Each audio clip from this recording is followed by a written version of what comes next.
So the punching bag of the internet, be Simone right now.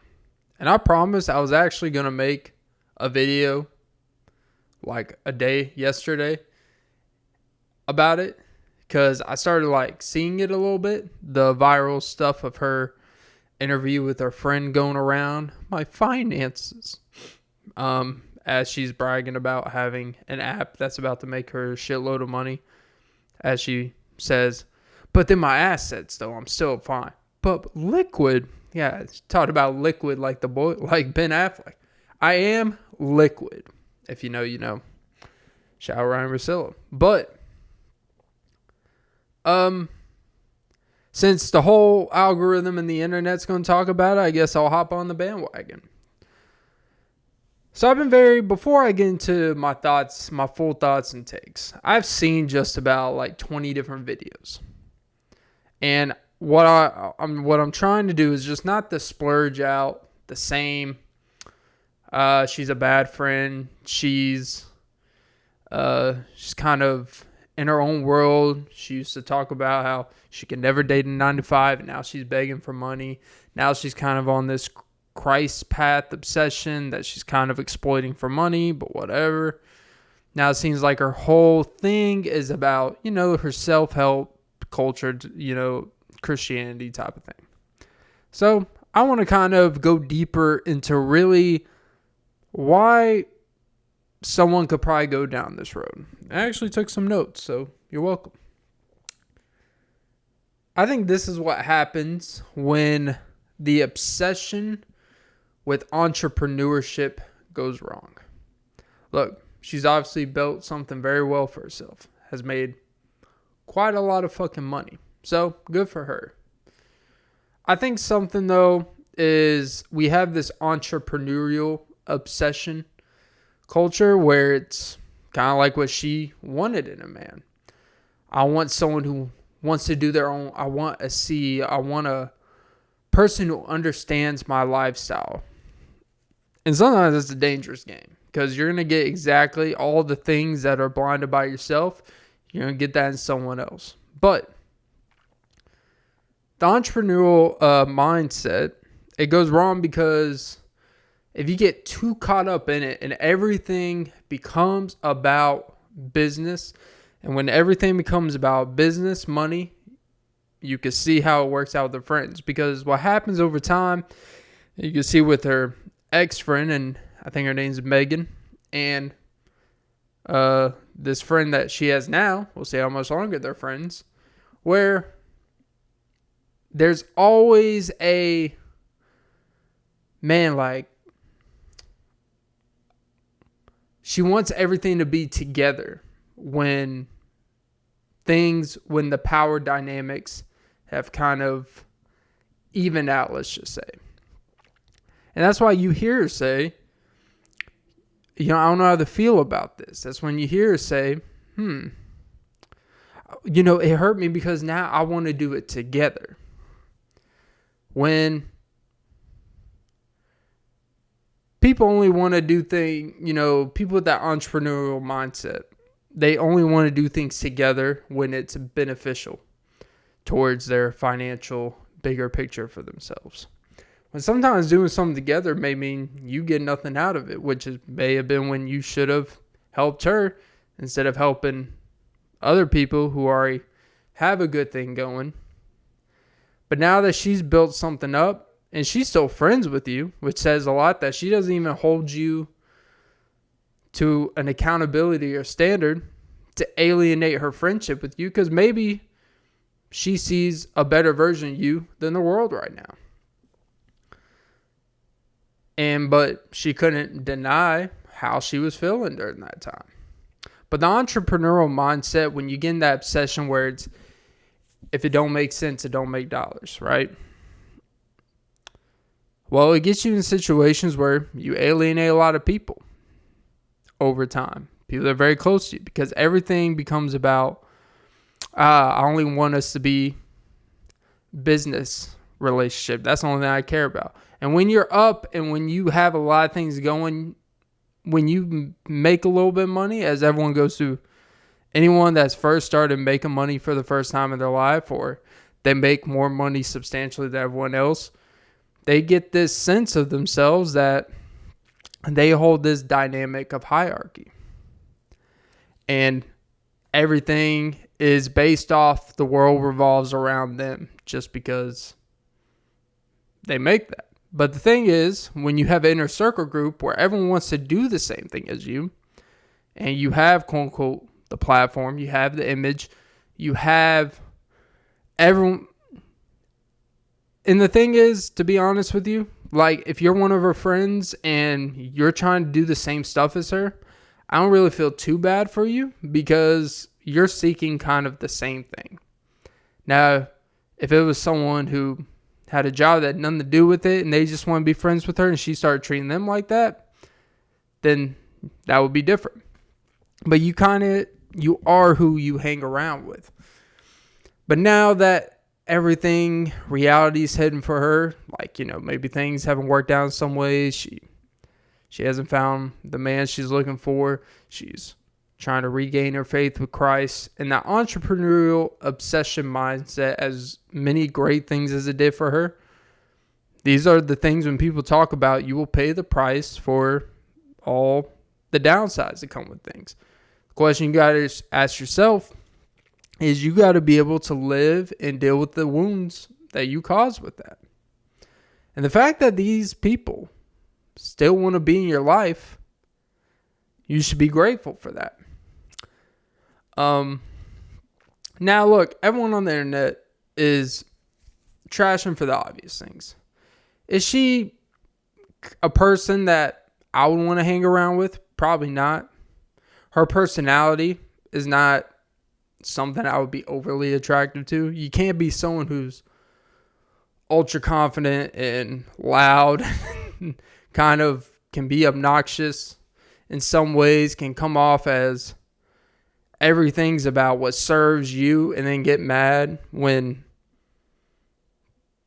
the people that you neglected to serve yourself over time are like, yeah, that was kind of fucked up what you did. And be like, yeah, but now we should do all this together. Because now, the only reason why now you want to do things together is because you kind of feel like they're not so far below you. And it's definitely someone who kind of wants to hold on to friendships that are only self-serving. And the thing about friendships is people look at friendships and stuff like that like it's only supposed to be as long as it's serving. Then we start using these things. Sometimes people outgrow each other. For the most part, that's not really a real thing because outgrowing is very subjective. It really just means when someone says we outgrew each other, the person that says it really means that I just think I'm better than you now. That's not projecting. I've actually never had someone told me I've outgrown you because I'm always taller. And these broad shoulders and your broads on mine. But it's the thing that kind of lost my place for a second. But when you start rationalizing with outgrowing each other and stuff like that and different spiritual and her pettiness, during the first quote unquote friendship breakup, her friend Megan was actually pretty respectful and she used that, BS terminology. We outgrew each other. I wish her nothing but the best in her spiritual journey. And she makes a whole promotional video for this podcast years ago. And everyone was all this attention on her for all this stuff. And made this whole it was a well-produced video. And then it was her going to a set. And then it's what is this chair doing here? Get rid of that. And someone comes, takes rid of the chair. And basically kind of saying, I don't need no one else. And now, guess what? She wants to do it together. You can't have that lambastic arrogance about you when you're on top of the world and be, let's just call it, she's a front runner. In sports, it was like watching the finals. And I'll even say the Pacers would do it at times, but there would be times in the playoffs, certain teams, where when they are up, they are they talk the most shit. They are the most disrespectful. They'll tell you can't guard me and all that, but then they're down 20 and they can't handle it, you know. They can't handle when someone's doing it to them. They're front runners. She kind of has a front runner mentality. When she's in control, when she's up, no one can stop her. She's invincible. But the second some adversity in the thing that she put so much of her identity in, which a lot of entrepreneurs do, they put all their identity into business and money. And they rationalize very poor behavior in friendships and hide it behind, well, I got to do what's best for my business. Okay, that's fine. You can do what's best for your business, but understand down the line, like in these situations, these people may not want to have much of business to do with you. I'm not saying she had to do anything for her friend to give her a job or nothing like that. I don't think that really would have solved anything. That probably would have made it worse. But you can't. She definitely has this kind of victim, woe is me about everything. But at the same time, even when she has you believing, like, man, I'm going through it. And then she's like, yeah, but this app, it's about to be liquid. But, you know, I just don't have liquid, you know. She said liquid so much, I had to pee a couple times. I went to the bathroom 3 times. Speaking of liquid, today's sponsors, C4. Blue, raspberry, Jolly Rancher. And B. Simone sure gave the baby that Jolly Rancher. If you know, you know. But, and you know, the internet's flaming her. And look, deservingly so. But here's what I'll also say. What effect does this have on our audience? Absolutely none. Because let's be pretty frank about it. If you're a real B. Simone fan and what you got to know her for, which was wild and out, comedic skits, Instagram, YouTube, kind of like just doing videos with other, doing like skits and stuff, kind of doing her little act, you know, like she has an act in a good way, you know, she's entertaining. It's like you don't get to where she's at without being entertainment.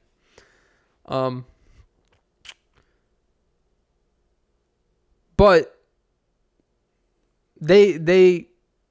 her audience is based off those things, which is being loud, being kind of saying the quiet thing for girls out loud, saying the, you know, for better or worse, her preference and doing it in a way of unapologetic.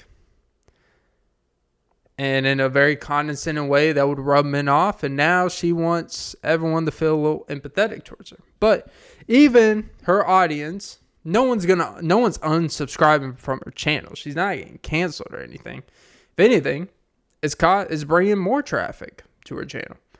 I think I looked. I don't think she got a crap load more views, but definitely more than she typically gets on her podcast episodes. So it definitely helped with something. But not all good traffic is good traffic. But, you know, that's why I don't think it's not one of those situations where this is going to be the downfall of her. It's not going to, no one's unsubscribed. Like even her fans are still going to watch her stuff. But what it is going to do, it's going to create such this extra eye on her from people that don't really watch her stuff. And now they're going to find every little thing, the people that don't watch her show, and they're going to find something else that she says. Then the next thing. And then critique that. And then she might go into hyper defense mode. And it might be this her against the world thing. So overall, like really in the whole scheme of things, like God, bro, all these commentary channels were covered. I'm like, I saw a couple and that kind of got me like introduced. And then like yesterday and today, like literally every male comments, but just even like channels I'd never watched before, but it's popping up. The shit's going viral. This B Simone shit. But yeah, I think overall, the overall take I want to just give about this and this scattered across take is just simply when every decision you make is about transactional and everything becomes transactional and everything becomes about what serves you, everything becomes about your business and every single decision in life, then when you talk about struggling with finances, going from bragging about making $1 million a month to going down to 10,000, which I don't think she went from $1 million to 10,000, but whatever. Bragging about living in $1 million condo, you got to understand, like, it doesn't affect me one bit. It doesn't make me feel any type of way that someone lives a greater financial monetary life than I do. I'd never get like that. But there are people, your audience, it doesn't, it's weird. Now I say, it doesn't affect her audience in terms, she's not going to lose subscribers. But when you're making comments like I had to shop at H&M. Like, you got to understand that I think some of these influencers lose track of is that, like, these audience that are directly paying for your merch and this app that you want people to pay through to basically just more shit about your faith, which is like, well, your whole podcast is about faith. Why am I going to pay for your app to watch you go through more faith and shit? I think the message is all right, but that's a whole nother thing. Then she has the history of MOK, you can't be a good man and cheat on your wife. It's like, actually you can. I think MOK would be an exception to that rule. Like, I'm not going to relive old takes, but I did rewatch. I'm like, yeah, dude, that was pretty bad. Like, her and a friend were like, how are you can't, just because you're a good father, just because you pay the bill, just because this and that, how are you going to be, and you're cheating on me? You can't be a leader of this household. And it's like, well, actually you can. And he was. He was a leader of a movement. His civil rights. Like, a little bit more than a leader of a household. I'm not rationalizing cheating. But there's one person that should get an exemption. I think it's MOK, bro. There's a few things where it's like, sometimes, I'm not going to say that's pretty fucked up to say. But you know what? You can't be, you're dealing with the stress, you're traveling a lot, you worry about getting assassinated everywhere you go. Hey, man, let the man blow some steam. But no, in all seriousness, yeah, you definitely, when you have takes like that, when you have a friend that died getting surgery of a BBL in Miami or whatever happened, and then you go online and you're trying to promote, I think it was some type of chat thing, or she was trying to promote something in the thing. So just like this, just lack of awareness. Like, the thing, if you're an influencer, the thing that boggles my mind about influencers in general, your whole job and obsession is how people perceive you. Then you do things like that where someone dies, you make a whole post about it to make the world know how you feel about it, and then you have the audacity to add a link to something that has something to do with you benefiting financially from it. My cat died today. Today's, guys, go buy this 12-pack of C4 so I can get a 50% commission, because this funeral's not going to be cheap. That'd be pretty fucked up to do, right? It's just that lack of awareness. Like, it's crazy. These people pay thousands and they have a whole, it's crazy. They always brag about having to pay a crazy amount for a team and production and stuff. And then no one was like, hey, you probably should not add a link to this. And it's those things along the way that this isn't, it's now when you are asking, you want people to feel sad for you, empathetic for you. Even when you try to make people feel empathetic, you don't even realize that you still brag about having a shitload of assets. You still brag about how this app could potentially make you a shitload of money. And literally your struggle is it's not liquid anymore. Like, as you're literally producing a podcast in what looks like a nice ass fucking house. Like, it didn't look like some janky ass studio like me where I have a fucking desk behind me with some shitty lighting. She's in a whole fucking house. Like, with the night, like, did not look like just some standardized, so like, that looked like a real fucking house. And the awareness in your audience, let's be honest, most of the people that are watching you aren't living in the houses that you're producing that podcast in. That's where you just turn people against you. But now the whole theme of your show is about Christ, finding yourself, and all that stuff. And it's all just general psyop, whatever stuff. And I'm not going to shade her. It's her show. Do what you want with it. But in the accumulation of events, it makes you a long walking contradiction with issues with people in the past. It seems like not many people that you've had any type of contact with over the years really likes you. It doesn't, not like, there's not many stories of people coming out to defend you. There's more people coming out to defend Diddy than people are coming out to defend you. So, to me, I don't want to make it like B. Simone's this bad person. I think this is just what happens when the obsession of entrepreneurial life that people want, and you get so caught up into it that everything becomes transactional. Everything becomes about how do you serve me, and you forget the part where not everything is about what you get out of it. And because situations like now are why. I'm not religious, but I know somewhere in the Bible it says something about serving others. And when you serve others, don't be like, all the things I've ever done. I got this person a house, paid for this divorce, paid for that, paid for this, bought people cars. It's like, that's not serving people. I'm not religious, but I know just because you pay for people's shit, that's not serving people. And if you felt you didn't get, like, what did you want in return? When you did those things, what was your goal of something? Did you want something equivalent back? Was a thank you not enough? Because before you do something for someone, ask yourself, what is my intention with this? And what is my expectation? And if it's anything more than just a thank you, then ask yourself, should I be doing this? Or does this person understand what I expect in return?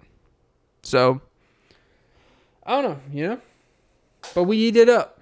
And with celebrity cult followings, we eat this shit up.